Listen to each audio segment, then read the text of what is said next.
আরে ও দাদা চলুন না, ফাঁকা হচ্ছে তো চলুন। এ লেওড়া, তুমি কি দেখতে পাচ্ছ না? হ্যাঁ, এত ভিড় আছে, চুপ করে লাইনে দাঁড়িয়ে থাকো। ওহ লেওড়া, কি ভিড় মা, ঠাকুর দেখতে এসছি। হ্যাঁ লেওড়া, এত ভিড় হলে মা আসতামই না লেওড়া আমি আজকে ঠাকুর দেখতে। আজকে এত ভিড়, তা সপ্তমীর দিন কি হবে কে জানে।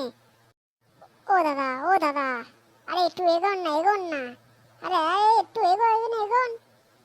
ভিড় হয়ে যাচ্ছে, তাড়াতাড়ি চলুন না। আরে লেওড়া, গায়ের উপর দিয়ে যাবো নাকি? হ্যাঁ চোদনা চোদা, দেখতে পাচ্ছিস না কত ভিড় আছে? ঠাকুর দেখতে এসে চুপ করে দাঁড়িয়ে থাক, বেশি বুটু বুটু করিস না। লেওড়া চোদা মা, ভ্যাক ভ্যাক ভ্যাক ভ্যাক করে যাচ্ছে। যা বাবা, আমি কি বললাম? আমি তো বললাম একটু চলো এগোও, রাস্তাটা তো ফাঁকা হচ্ছে, একটু আস্তে আস্তে এগোতে কি হতে হচ্ছে, অসুবিধা কি আছে? এই লেওড়া, এত তাড়াহুড়ো লাগালে না, ঘরে বসে টিভি দেখ, যা টিভিতে ঠাকুর দেখ। আরে দাদা ও তো তোমাকে ঠিকই বললো, চলো না একটু এগাও না, আস্তে আস্তে এগেলে তো মণ্ডপের দিকে ঢুকতে পারি আমরা। এই ঘেরে, মণ্ডপে যাবিটা কোথা থেকে? হ্যাঁ, বাবার মাথার উপর দিয়ে যাবি? দেখতে পাচ্ছিস না কত ভিড় আছে?